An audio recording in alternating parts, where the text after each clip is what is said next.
Hey man, say man, welcome back to the YouTube channel, man. It's your boy Mello. Here we here for a reaction on how YouTube's biggest fraud got exposed.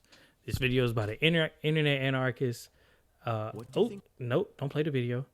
Yeah, internet anarchist. This guy makes like daily kind of YouTube documentaries and stuff. So if you guys want to check out his channel, I'll probably put a link to it in the description below. Make sure like, comment, share, and subscribe.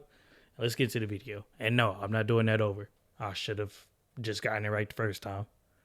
What would happen when a creator spends their entire career faking their content finally gets exposed? How would they respond when their lies are finally brought to light? And most importantly of all, how would their fan base feel? Well, this is the story of the Tekkit Realm. A creator that carefully crafted an empire by faking, staging, and outright lying in his content, convincing his audience that it was all true. Hi, I'm the Internet Anarchist. I create weekly YouTube documentaries, and today we'll be taking a dive into the million subscriber YouTuber called the Tekkit Realm. In the past, I've made two videos on the Tekkit Realm, one that examined his fraudulent rise to popularity, outlining the shady business practices, as well as the methods he frequently uses to deceive his audience, whilst the other video presented his response to the allegations made against him, where the Tekkit Realm, also known as Dallas, would deflect all the blame onto his audience and continued to use lies to cover his tracks. On the 16th of July 2022, I published a video titled How the Tekkit Realm Fakes His Videos and Gets Away With It, where I discussed the Tekkit Realm's journey going from a stereotypical 2015 creator making how-to videos, all the way to a million subscriber creator that stole, faked, and staged a majority of his content for views and profit. I dissected how he fabricates most of his videos using Inspect Element, faked company emails, as well as stolen gameplay footage from indie developers and smaller creators. Following these revelations, the Tekkit Realm would receive massive backlash from his audience that would force him to give a response to my video, in order to hold on to any slither of trust he still had remaining with his audience. On the 23rd of July 2022, I uploaded a follow-up video detailing his response to the criticisms. In his response, Dells would But I mean, when it come down to the whole stealing content idea, he's not. I won't say he's the worst, but I've seen creators that are still stealing content, aka you know, Sniper Wolf. Those kind of people that just sit there, take people videos, don't even credit them, just upload a video of them like, oh, I'm reacting to these such kind of TikToks, and then they just react to them and they give barely any kind of reaction to them. They're just like, that's real good, and it's just like, bro, that's I don't even see how you still making views off this, but nah, there's still some popular people that are still stealing content. So let's see how bad it got for him. explain his side of the story, and would claim that most of the stolen content was actually sent to him by fans asking him to post it. Likely story. One thing that is worth noting, however, is that he did show some accountability, such as with his fake live streams, which would be overshadowed by the fact that he would then deflect most of the blame back onto his audience and leave many of the debunked videos still up on his channel. A good example of this is in his video titled Rick Astley Sent Me Something Special in the Mail, a video that would contain a fake signature and address from the celebrity himself. If a creator were to be truly remorseful or regret misleading their audience, then the least they could do would be to take down any misleading videos and refrain from posting similar content in the future. And whilst Dallas did remove 14 million views worth of content, he only removed the videos that I explicitly exposed as fake, while simultaneously leaving up any videos I didn't mention that are also clearly faked. But even this will be brought up later. Prior to losing the trust and goodwill of his audience, Dallas would enjoy a rather steady growth and success on YouTube, with an average monthly subscriber growth between roughly 20 and 50,000 subscribers, and a viewership in the millions. This house of cards would come falling down in July, when I published my two videos exposing the truth behind his content, which goes to show how much the audience's image and trust in a creator correlates with their success on the platform. Backed into a corner and losing subscribers fast, Dallas would attempt to remedy the situation by announcing a giveaway in his video titled, I've hidden $100,000, go find it. But unfortunately for him, promising your audience money doesn't automatically make them trust you again, and with comments such as, what twist, it's a scam, And I've hidden $100,000 in my bank account, but I still can't find that either. It's clear that his Yeah, that's funny, but that's true. I hate when people who just be like, "Oh, I'm just gonna fix this with money." Like, no, some situations you can't fix with money. Some situations you have to come out and just own up to it and just be like, you know what, my bad. I've been scamming y'all. I'm gonna do better. Blah blah blah blah. You know, at least do an apology. You know, you can't just be like, it ain't really content theft if people are sending it to me, right? And it's like, yeah, that's still content theft. Even if you do want to come up with that as a lie. But to be like, oh, hey guys, so after all that, I went out and hid $100,000. Go find it. You think people honestly are gonna go out? Now, some people may have went out and searched for it, but probably a good vast majority of people are like, that's a whole scam. You ain't hit $100,000 nowhere. Because if people was really out there looking for it and something happens to them, now that's on you, and you probably wouldn't even take blame for that. So how you try to scam people to get them back in your good favor? That's just ridiculous. audience hasn't gotten over the fact that he lied to them for years, and why would they? Getting exposed for lying to your audience and then going on to blame them for it doesn't necessarily inspire trust. But on the other hand, maybe a change for the better would. Perhaps after all of this, Dallas would come clean of his old ways and turn a new leaf. Well, not exactly, as it appears things have got even worse. After responding to my video, Dallas would go on to remove most of the videos that were exposed as fake, whilst overlooking others that he very well knows were fake or flat out scams, keeping them up specifically because I didn't mention them in my videos. And by quickly taking a look at his social blade, you'll notice that the videos in question were reinstated after the heat died down. Maybe he thought his fans wouldn't notice, but even with the attempt to cover up his shady past, he happened to leave up videos and details that incriminate him even further. On the 16th of January 2018, Dallas would publish a video titled, "You will get rich off cryptocurrencies this year if you watch this video, guaranteed," where he would share his investing strategy and promote several cryptocurrencies as a means of getting rich quickly. Guys, I have a proven technique that will overall get you more money at the end of this year.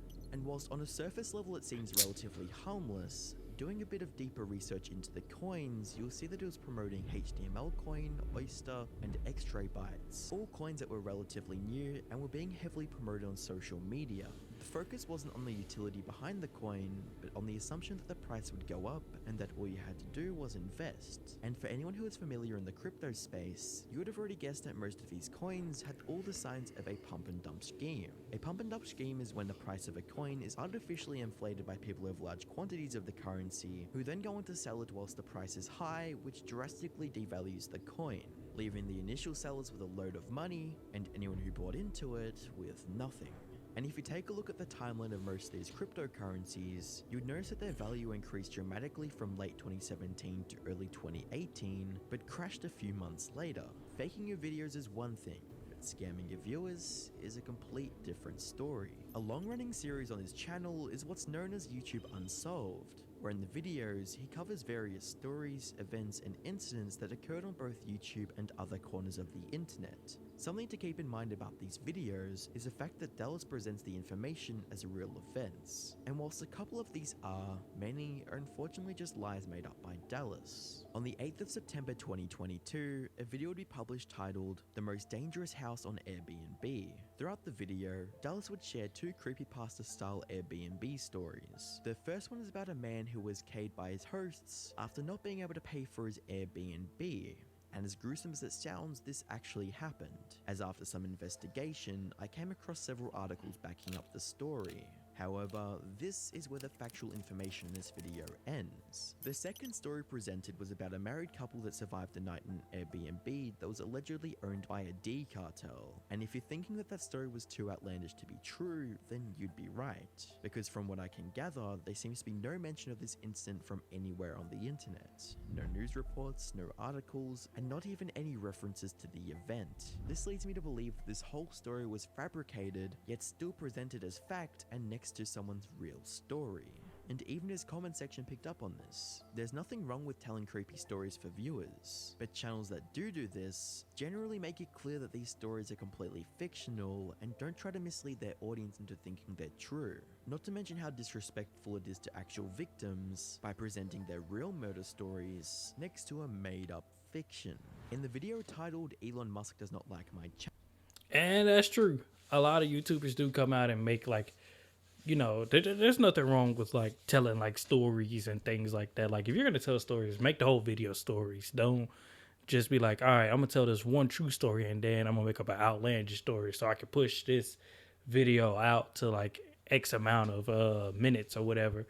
Cause then it's like when you go back and look at it, then people start thinking, well, do they think my video? Do they think my story is fake? And you never know. The person whose story it is, they may actually see that video, and then you come back.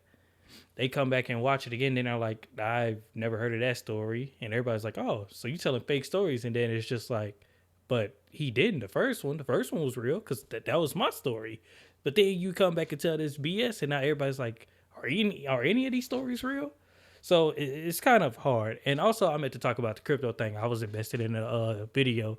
But the crypto thing, y'all, do your research before you do anything crypto. Those people that always do the pump and dump. I think, what's child's name? The Hawk Tuah girl, the Haley Welch. She did the same thing. She made a meme coin. Everybody bought into it. She did a pump and dump. Dipped out, thought she was gonna get away with it. Talking about she finna go to sleep. She want to answer no more questions, and now I think she's getting sued. She's in the process of being sued right now. So y'all be careful with that, man, because a lot of people can get away with that stuff. I mean, of course you can sue them because you know who's like behind the coin, but it's a lingering process of like getting lawyers involved and all that when it comes down to stuff like that. So be careful with that, man.